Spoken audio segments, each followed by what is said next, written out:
Assalamualaikum warahmatullahi wabarakatuh. Alhamdulillah.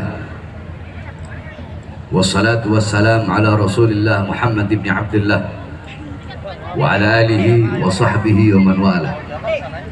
Wa ba'd. Yang saya cintai, yang saya muliakan, guru saya, pendidik saya, pembimbing saya, Abuya Al-Habib Al-Ustaz Segaf Ibn Abuya Hasan Ibn Ahmad Baharun, yang dimana beliau baru saja memberikan nasihat dan tausiahnya untuk kita semua.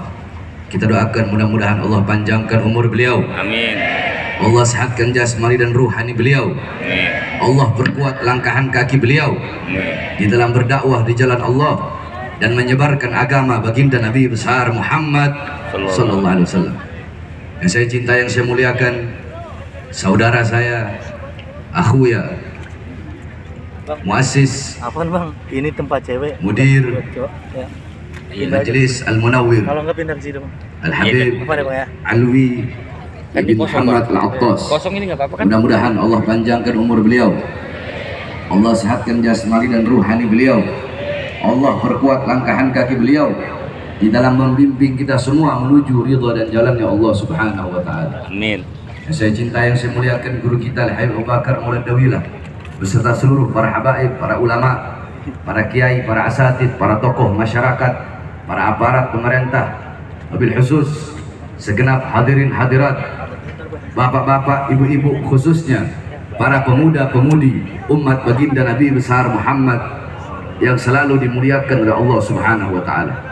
Alhamdulillah, segala puji dan syukur kehadirat Allah Subhanahu wa taala, yang dimana pada malam hari yang mulia ini, di tempat yang penuh dengan keberkahan ini, Allah Subhanahu wa taala menggerakkan hati kita, sehingga hati kita menggerakkan kedua langkahan kaki kita dari rumah menuju ke majelis yang penuh dengan keberkahan ini.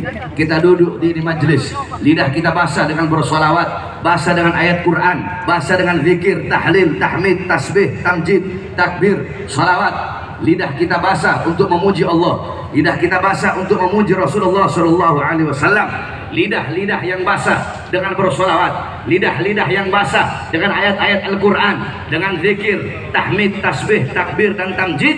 Kelak lidah-lidah tersebut adalah lidah-lidah yang akan basah dengan telaga Al-Kautsarnya baginda Nabi besar Muhammad Sallallahu Alaihi Wasallam. Saudara-saudara, kita duduk di ini majelis, kita menjadi hamba-hamba yang mulia, yang dimuliakan oleh yang maha mulia, karena duduknya kita di ini majelis memuliakan, mengagungkan kelahiran baginda Nabi besar Muhammad Sallallahu Alaihi Wasallam. Kita menjadi hamba-hamba yang diampuni dosa-dosa kita, dosa-dosa yang telah lalu, dosa-dosa yang akan datang, yang tampak, yang tidak tampak, yang tersembunyi, yang tidak tersembunyi, karena duduknya kita di majelis memuliakan dan mengagungkan daripada Nabi yang mulia, Nabi yang agung, makhluk yang paling mulia, makhluk yang paling sempurna, yaitu baginda Nabi besar Muhammad Sallallahu Alaihi Wasallam. Saudara-saudara sekalian yang dimuliakan oleh Allah Subhanahu Wa Taala, kita duduk di majelis ilmu yang penuh dengan keberkahan, majelis yang dimana qala Sayyidina Umar bin Khattab radhiyallahu an, inna Allah lam yahluk fi wajhil ardi dharaman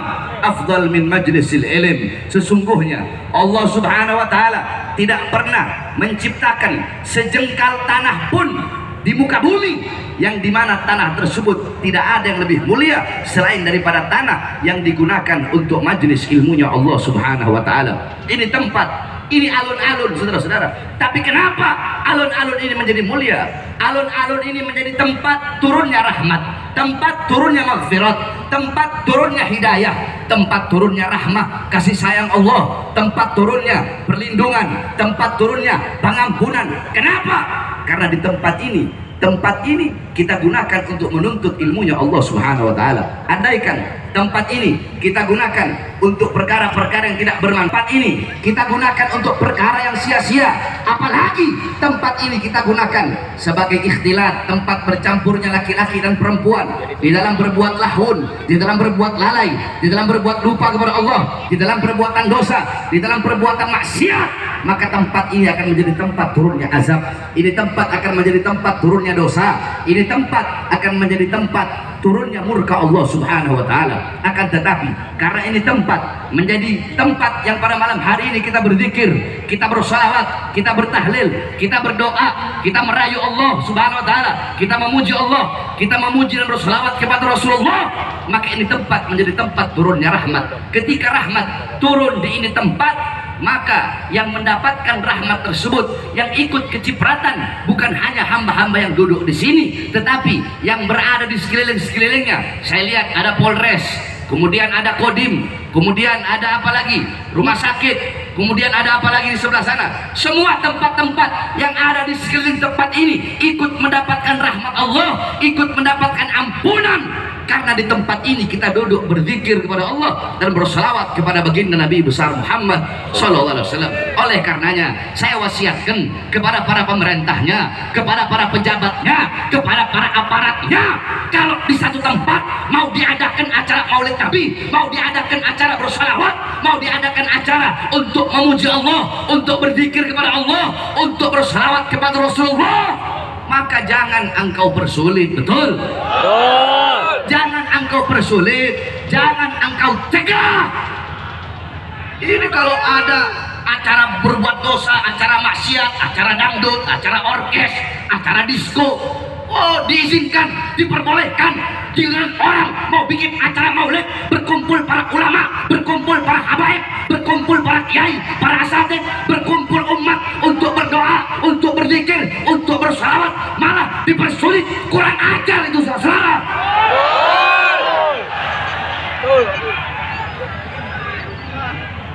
Makanya jangan heran kenapa di negara yang kita cintai ini Allah kasih bencana, Allah kasih musibah silih berganti, bertubi-tubi. Kenapa?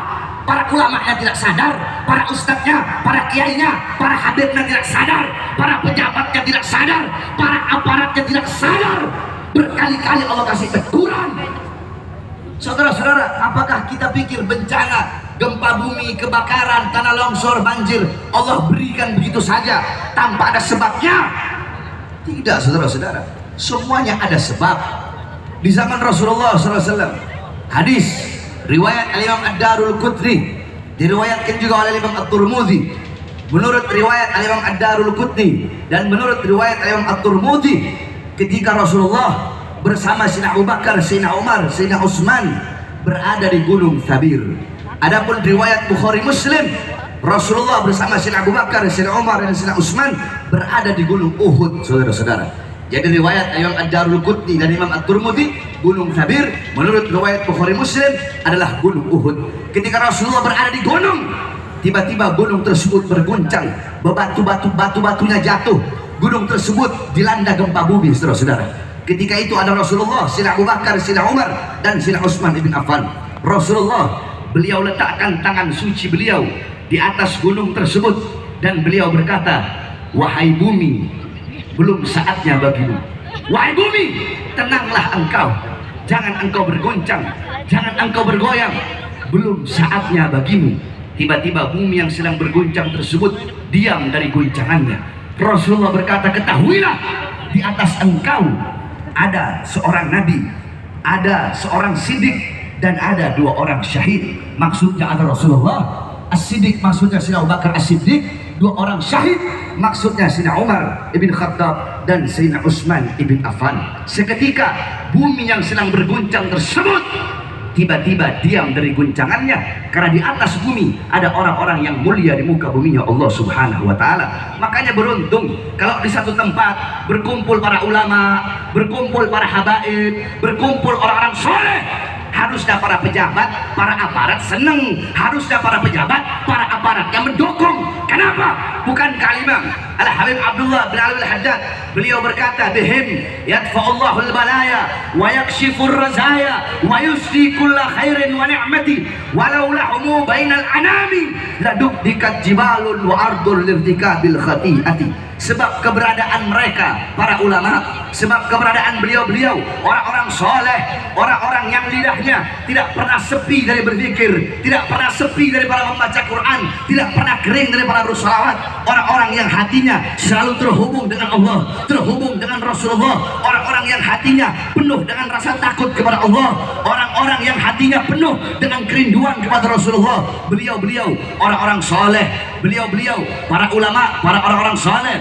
Kalau bukan karena kehadiran dengan sebab kehadiran beliau-beliau di Indonesia, masih banyak orang soleh, masih banyak para ulama, masih banyak para habaib, para kiai, banyak makam-makam keramat. Dengan sebab keberadaan beliau-beliau, Allah Subhanahu wa Ta'ala tunda, Allah halangi datangnya bala, Allah halangi datangnya bencana, Allah halangi datangnya musibah. Dengan sebab keberadaan para aulia, dengan sebab keberadaan orang-orang soleh, makom-makom keramat, orang keramat baik yang masih hidup atau telah meninggal dunia. Dengan sebab keberadaan beliau-beliau, Allah tahan bala, Allah tahan bencana, Allah kasih engkau kenikmatan, Allah kasih engkau kebaikan, Allah kasih engkau kebahagiaan, Allah kasih engkau kesenangan, Allah kasih engkau keberkahan. Sebab keberadaan beliau-beliau. Kalau bukan karena beliau-beliau, para ulama, para orang-orang soleh, kalau bukan karena majelis-majelis taklim, kalau bukan karena majelis-majelis ilmu, kalau bukan karena majelis-majelis salawat, maka gunung sudah Allah terbangkan, bumi sudah Allah hancurkan, laut Allah tumpahkan ke muka bumi, langit Allah runtuhkan, hancur di dunia. Kalau bukan karena keberadaan beliau-beliau orang soleh, karena terlalu banyak dosa dan maksiat yang kita lakukan di muka buminya Allah Subhanahu wa Ta'ala. Makanya kalau ada acara-acara seperti ini beruntung, kalau ada acara-acara seperti ini dukung, harusnya bersyukur. Para ulama, para habaib, umat Islam Bekasi duduk berkumpul. Emang acaranya tiap minggu? Enggak, 1 tahun 1 kali, ini pun baru sekarang. Bener, Ben? Terakhir kapan? 2017? 2018? Tahun kemarin. Di alun-alun kapan terakhir? Kalau nggak salah anak sama Ustaz Abdul Somad 2 tahun lalu. Oh, anak mesti di penjara ya? Apa jangan-jangan dipersulit karena ada Bahar bin Smith mau hadir?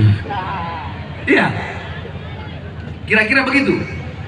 Gara-gara Bahar bin Smith mau hadir, tadinya anak lagi sakit, anak nggak bisa hadir, anak beberapa hari nggak hadir acara. Tapi karena acara dipersulit, mau nggak mau anak harus hadir kembali. Sebab kenapa? Sebab walaupun anak lagi sakit, kalau anak tidak hadir, sedangkan acara ini bisa jadi dipersulit karena ada Bahar bin Smith mau hadir. Kalau anak tidak hadir, maka mereka akan tersenyum. Makanya anak hadir. Kenapa? Anak tidak akan memberi celah kepada musuh-musuh Allah. Saya tidak akan memberi celah kepada orang-orang yang menyusahkan, yang mempersulit majelis Rasulullah. Tidak akan saya beri celah, walaupun untuk merasa menang. Majelis Rasulullah dipersulit, terus saya mau kasih celah buat mereka? Tidak ada. Tidak ada celah bagi mereka. Kalau Bahar bin Smith nggak datang, senyum, ketawa mereka. Ha, berhasil. Kita berhasil. Iblisnya ketawa-ketawa, nanti syaitannya ketawa-ketawa. Bahar bin Smith nggak hadir. Tetap saya hadir, walaupun dalam keadaan sakit, karena saya tidak ingin memberikan celah. Sekalipun mereka merasa menang, tidak akan saya beri celah bagi musuh-musuh yang mempersulit majelis-majelis baginda Nabi besar Muhammad sallallahu alaihi wasallam. Itu di zaman Rasulullah. Di zaman Sayyidina Umar bin Khattab radhiyallahu anhu, idza zulzilatil Madinah fa khataba Umar bin Khattab amaman nas. Ketika Madinah dilanda gempa bumi, Sayyidina Umar bin Khattab beliau berkhutbah di hadapan manusia. Beliau kumpulkan masyarakat Madinah, umat Madinah, beliau kumpulkan. Kemudian apa kata beliau? Ma asra'tum ma ahdastum. Sungguh cepat apa yang telah kalian lakukan, apa yang telah kalian perbuat, sehingga Allah berikan kepada kita ini bencana, Allah berikan kepada kita ini musibah. Perbuatan dosa apa yang kalian lakukan, perbuatan maksiat apa? Demi Allah, andaikan besok ada gempa susulan, saya tidak ingin tinggal bersama kalian, saya akan pergi dari tengah-tengah kalian. Jawab Sayyidina Umar bin Khattab. Di zaman Khalifah Umar bin Abdul Aziz, ketika ditimpa gempa bumi, beliau kirim surat untuk para gubernur-gubernur. Yang isi suratnya, apa isi suratnya? Beliau berkata, wahai para gubernur-gubernur, takutlah kepada Allah, bertaubatlah kepada Allah, kembalilah ke jalan Allah. Perbuatan dosa apa yang telah kalian lakukan, berapa banyak uang rakyat yang kalian makan, sehingga Allah berikan kepada kita bencana. Cepat keluarkan harta kalian di jalan Allah untuk menghalangi, untuk menunda datangnya bala dan bencana dari Allah Subhanahu wa Ta'ala. Sayyidina Ka'ab ibn Malik, Sayyidina Ka'ab ibn Malik radhiyallahu anhu, beliau mengatakan tidak akan terjadi yang namanya gempa bumi, melainkan bumi tersebut bergoyang. Yakni gempa bumi itu karena bumi bergoyang. Nah, pertanyaannya, kenapa bumi bergoyang? Beliau berkata, bumi bergoyang karena bumi sudah muak terlalu banyak hamba-hamba yang berbuat dosa dan maksiat di atasnya, sehingga karena banyaknya perbuatan dosa, karena banyaknya perbuatan maksiat, bumi tersebut gemetar karena takut kepada Allah Subhanahu wa taala. Sayyidatuna Aisyah radhiyallahu anha suilat, beliau ditanya tentang pandangan beliau akan gempa bumi. Sayyidina Anas bin Malik wa ba'dus sahabat, Sayyidina Anas bin Malik dan beberapa dari para sahabat Rasulullah datang kepada Sayyidatuna Aisyah dan beliau ditanya tentang gempa bumi. Apa jawab Sayyidatuna Aisyah? Gempa bumi tidak akan terjadi apabila melainkan 3 perkara telah merajalela. Apabila 3 perkara ini merajalela, maka terjadilah yang namanya gempa bumi. Apa 3 perkara tersebut? Yang pertama istahalla zina, yang kedua istibahal khumur. Coba lihat, istahalla, istibaha. Tahukah kalian apa artinya istihalla? Apa artinya istibaha? Istahalla itu dari kata halal, istibaha itu dari kata mubah. Kalau dalam ilmu shorof itu adalah fi'il sulasi mazid, yakni fi'il sulasi mazid dari wazan istaf'ala yastaf'ilu istif'alan, dengan tambahan 3 huruf hamzah wasol, sin dan ta. Fi'il sulasi mazid memiliki 2 makna. Ada yang bermakna bimakna tolak, seperti istighosah, itu bimakna tolak. Istighosah dari kata ghausun, ghausun artinya pertolongan. Ketika wazannya berubah menjadi istighosah bimakna tolabul ghaus, artinya berarti memohon pertolongan dari Allah Subhanahu wa taala. Nah, ada bimakna liwijdani ala sifat, perasaan hati akan suatu sifat, maksudnya menganggap. Kalau istihalla dari kata halal, ketika halal berubah menjadi istihalla berarti menganggap sesuatu itu perkara yang halal, menganggap halal. Istibaha menganggap mubah. Yang pertama istahalla zina, mereka menganggap zina sebagai sesuatu yang halal. Mereka bukan hanya berzina, saudara-saudara, akan tetapi mereka menganggap zina adalah perkara yang halal. Istibahal khumur, mabuk, minuman keras, mereka anggap seperti perkara yang boleh, perkara yang jaiz, perkara yang mubah. Mabuk dianggap mubah, mabuk dianggap boleh, zina dianggap halal. Saudara-saudara, sehingga mereka zina, mabuk di pinggir jalan, zina, mabuk, narkoba, terang-terangan mempertontonkan perbuatan dosanya, mempertontonkan zinahnya, mempertontonkan mabuknya, bawa minuman keras, bawa homer, udah kayak bawa air, saudara-saudara, dipertontonkan. Ini loh saya mabuk, ini loh saya homer, ini loh saya narkoba, saya preman, saya bajingan, zina di pinggir jalan, laki-laki, perempuan, telanjang, buka aurat, ciuman, pelukan di pinggir jalan. Mereka pertontonkan perbuatan dosanya, mempertontonkan perbuatan maksiatnya. Saudara-saudara, wailun liman lam ya'lam marrah, fawailun liman